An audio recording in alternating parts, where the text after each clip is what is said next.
Game of Thrones eru þættir skrifaðir út frá bókaseríunni A Song of Ice and Fire skrifið af George R. R. Martin sem hafa risið til gífurlegra vinsælda síðan fyrsti þáttur var sýndur 2011. Þættirnir gerast að mestu í uppspunalandinu Westeros sem uppfullt af stríði, pólitík og ekki síst galdri sem á sér allt rætur í sögu, þjóðsögum og trúarbrögðum alvöru heimsins.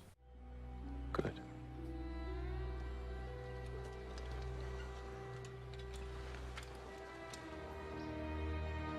Farewell, Arya Stark.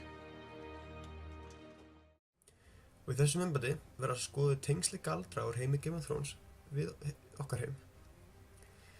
George R. R. Martin hefur sérstakan áhuga á evrópskri sögu og sérstak dálæti af þjóðsögum og trúarbrögðum, sérstaklega frá Norður-Evrópu. Það má finna dæmi dálæti hans af evrópskri sögu í einum af bókunum hans, Fire and Blood, sem segir frá flókinni borgarastyrjöld á milli konunglegu Targaryen-fjölskyldunar og Blackfyre-fjölskyldunar, sem var blóðtengd Targaryen-fjölskyldunni. Þessi borgarastyrjöld er vesturosku krúnuna og dregur augljósan innblástur frá Rósastríðunum á Englandi á 14. öld. Það má finna mun fleiri dæmi innblástur frá mannkynssögu og þjóðsögum, en flest dæmi má finna hvaðan hann dregur innblástur sinn fyrir galdra. Ég hef ákveðið að flokka tegund galdurs eftir landsvæði í Westeros og í landsvæðum í Westeros og nágrenni frekar þeim landsvæðum sem hann dregur innblástur frá. Flokkarnir eru sem sagt galdur norðursins, galdur austursins og galdur suðursins. Galdur norðursins. Augljósasta dæmi innblástur má finna í galdur norðursins. Norðrið í Game of Thrones líkist mjög Norður-Evrópu hið forna og það er mögulegt að tengja nær alla galdra norðursins við galdrar sem stundar voru á Íslandi og Lapplandi hið forna. Sem dæmi þá má taka varga. Vargar eru fólk sem geta fært meðvitund sína yfir í dýr og sumir geta meira að segja fært hana yfir í aðrar manneskjur. Það eru engar heimildir sem staðfesta það að rithöfundurinn hafi fengið hugmyndina af þessum vörgum frá fornt samfélagi sama, en miðað við áhuga Martins á Norður-Evrópu hið forna er hægt að álykta að George hafi í raunin fengið hugmyndina varga frá Lapplandi hið forna. Þar að auki eru líkindi hamskipti galdra varga og nóata mjög svipuð. Þau einkennast bæði af því að færa sál sína og huga yfir í annað dýr, frekar en að breyta líkamanum sjálfum. Dæmi þetta má finna í 3. seríu, þar sem að sjá villinginn Orell sem notaði hæfileika sína til að varpa huga sínum í gæluörnin sinn. Hann myndi nota þessa krafta til þess að skoða framöndan svæði og vara hópinn sinn við hættum. Flest dæmi af vargahamskiptum má samt sjá þegar maður fylgist með Bran. Í gegnum seríuna má fylgjast með Bran varpa sér í huga gælu úlfsins, flokka hrefnum og meira segja förunaut sínum, Hodor. Annað dæmi galdur norðursins sem að frekar augljós tengsl við galdur alvöru heimsins og sérstaklega Norður-Evrópu eru hvítgenglarnir og uppfinningar þeirra. Hvítgenglar eru ódauðir ísgaldramenn sem nota galdur til þess að vekja upp hina dauðu og stjórna þeim. Þetta minnir helst á sögur af íslenskum galdramönnum sem myndu vekja upp dauða menn eða uppfinninga til að stjórna og lúta þeirra öllum skipunum. Þó oftast voru þessar uppfinningar notaðir til ills og sérstaklega til að drepa, enda voru þeir ansi sterkir. Hvítgenglarnir sjálfur minna á gamla rússneska þjóðsögu af galdramönnunum Koshay, hinum ódauðlega. Koshay var illur galdramaður sem var þekktur til að geta beitt náttúrugaldri eins og að skapa þoku og storma. Hann gat flogið og var einnig hamskiptingur. Þó að hvítgenglar gátu hvorki flogið eða breytt ham, það gátu þeir vel beitt náttúrugaldri og það myndi oft myndast ís hvar sem þeir fóru. Og í seríu 8, þætti 3, The Long Night, má sjá þá beita náttúrugaldri til að skapa stóran ísstorm. En það sem tengir hvítgenglarna helst við Koshay var hvernig það mátti drepa það. Koshay var ódauðlegur og lifði svo lengi sem dauði hans væri ósnertur. Hann geymdi dauða sinn á nálsoddi. Nálin var svo inn í andaríki, innan í önd, innan í héra sem var læstur inn í járnkassa sem var svo grafinn við rætur eikartrés sem stóð á eyðieyju út í sjó. Ef einhver kæmist að þessari nál og myndi eyðileggja hana, þá myndi Koshay deyja samstundis. Þá aðferðin til að drepa hvítgengil var ekki alveg svona flókin, það var ekki einfaldlega hægt að drepa það með venjulegum hætti og þurfti að nota annarkvort hrafntinnu, eld eða uppspunnin málm sem í þáttunum kallast Valerian stál, sem var bara venjulegt stál búið til með galdri. Þó að eldur myndi ekki drepa kvíkingil samstundis, þá myndi öll snerting við valírskt stál eða hrafntinnu drepa það strax. Mikið eins og ef nál Kvasjæs myndi drepa hann strax ef hún yrði eyðilögð. Þá koma galdur austursins. Í austurinu er annað uppspunnið land sem kallast Essos. Þetta land deilir eiginleikum með Tyrklandi og Persíu hið forna og er allt landsvæði eyðimörk og allar borgir reistar úr sandstein og morandi í kaupmönnum að selja framandi ávexti og litskrúðu teppi. Í þessu landi má finna nokkrar tegundir galdra, til dæmis galdur seiðskrattanna, galdur andlitslausu mannanna, blóðgaldur og galdur rahlor. Sumir þessara galdra, galdur andlitslausu mannanna, rekja ekki rætur sínar í galdur alvöru heimsins, þannig að það er lítill tilgangur í því að skoða það nánar. Frekar er áhugaverðara að skoða galdur rahlor. Rahlor er guð ljóssins og eldsins og dregur innblástur frá guðinum Ahura Mazda úr Sarabústrú. Rahlor er einnig þekktur sem drottin ljóssins og er trúin eingyðistrú sem byggist á tvíhyggju. Rahlor er í endalausu stríði við guð kulda, dauða og myrkurs sem kallast einfaldlega hinn, eða the other á ensku.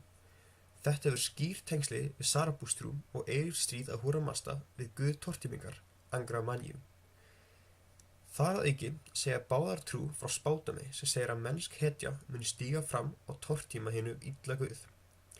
Fylgjendur Rahlor kallast rauðir prestar og hafa sýnt fram á það að geta notað nokkrar tegundir galdra. Helst spádóma, náttúrugaldur, endurlíkanir og ákveðin galdur sem gaf prestunum kraft yfir skuggum, galdur sem ég mun einfaldlega kalla svartagaldur. Ég trúi því að þessi galdur eigi rætur að rekja í forn-egypskan galdur. Helsta einkenni forn-egypsks galdur var að galdramaðurinn eða nornin yrði eld að einhverjum yfirnáttúrum völdum til að geta framkvæmt hvað sem þau vildu. Dæmi krafta rauðu prestana má sjá reglulega frá seríu 2 og það er oft sýnt krafta þeirra til að spá og endurlífga. Það eru 2 rauðir prestar sýndir í þáttunum og hvor þeirra svolítið sérhæfir sig í mismunandi hlutum. Þessir prestar eru Thoros af Mír og Melisandri sem er oft kölluð rauða konan.